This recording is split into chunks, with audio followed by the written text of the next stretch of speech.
Magandang araw po, welcome po sa aking channel, Love9 TV. Patalasasan po, meron po ba kayong mga properties na napapabayaan or non-performing assets? Plan nyo ibenta, pero wala kayong oras sa pagbenta nito.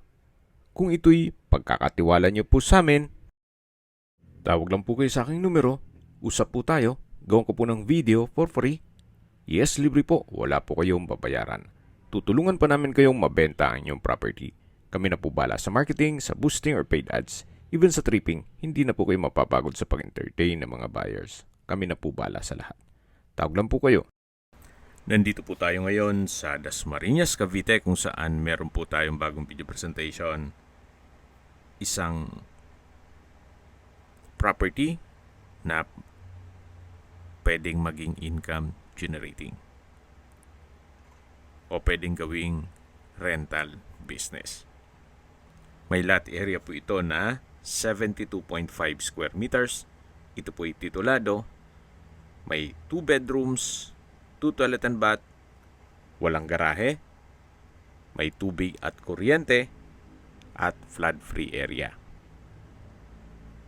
Murang halaga lang po ito binibenta ni owner, kaya please manage your expectation.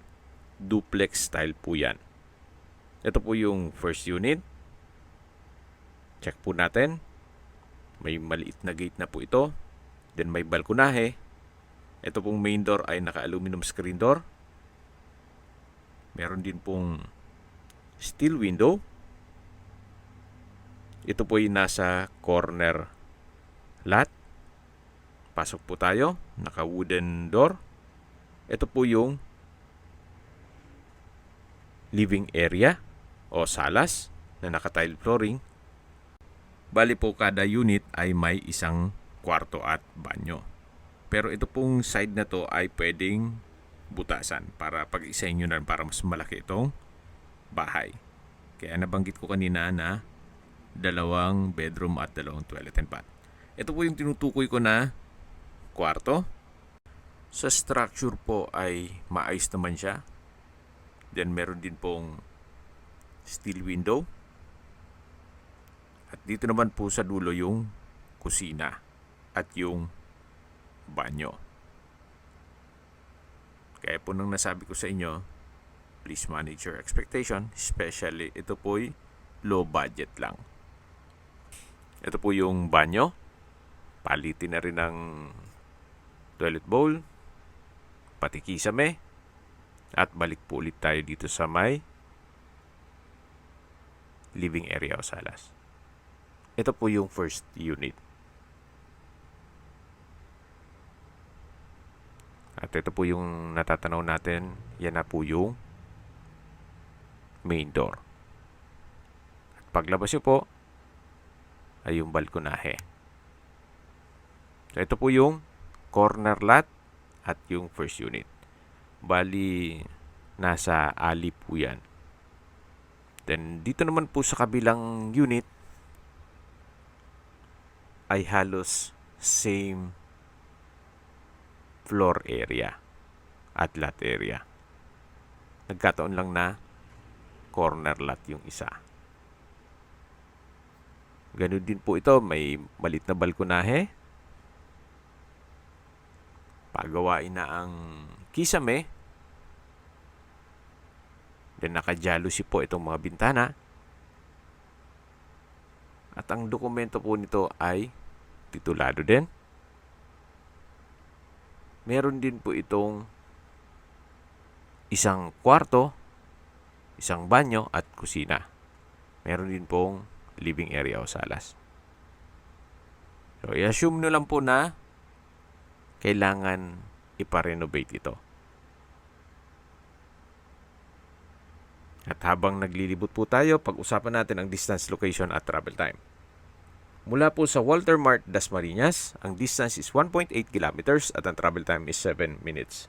Mula naman po sa Dasma Bayan, ang distance is 2.4 kilometers at ang travel time is 9 minutes.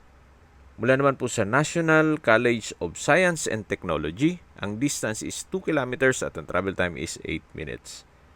Mula naman po sa De La Salle University Medical Center at Emilio Aguinaldo College, ang distance is 9 kilometers at ang travel time is 24 minutes kasama na ang traffic. Mula naman po sa SM at Robinsons Dasmariñas at Asia Medic Hospital, ang distance is 4.5 kilometers at ang travel time is 5 minutes. Yan po yung laging pinabanggit sa inyo na dapat nyo i-consider sa pag-approve property yung meron pong malapit na hospital. Hindi ko naman po sinasabing sakitin kayo. Yan naman po for emergency purpose lang naman. Mula naman po sa Manila o sa airport, ang distance is 33.4 kilometers at ang travel time is 1 hour and 6 minutes. Okay, sa presyo na po tayo.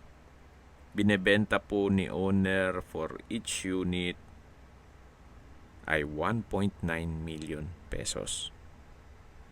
Kada isang unit.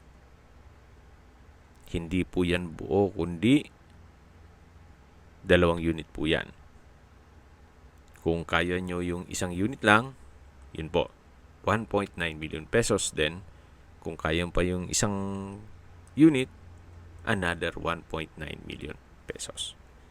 Kung may mga katanungan po kayo, tawag lang po kayo sa aking numero. At sa mga kababayan naman natin na sa ibang bansa, meron po tayong WhatsApp, Viber at Telegram. Same number lang po, 0917-316-3399. Sa mga nagtatanong naman po ng aming Facebook, meron po aming Facebook page na Nov9TV at Facebook Real Video. Meron din pong TikTok at Instagram. May ibang YouTube channel po kami, the Nov9TV channel, Nov9TV Listings, Nov9TV On The Spot, Nov9TV Updates, at Nov9TV House Rental. Sana po naibigyan nyo ang video presentation. Paki-like and subscribe na lang po sa aking channel para ma-update din po kayo sa aking future listings. Kung sakali po hanap nyo yung mas malaking sukat ng lupa, meron din po kami ibang listings na pwede nyong pagpilian. Huwag po kayong mag-atubiling tumawag sa amin. Then, let us know your budget para malaman namin kung anong property pwede naming ilog sa inyo. Sa lahat pong viewers, subscriber at nagtiwala po sa amin, salamat po sa suporta. Ingat po kayo lagi at yung pamilya. Maraming salamat po.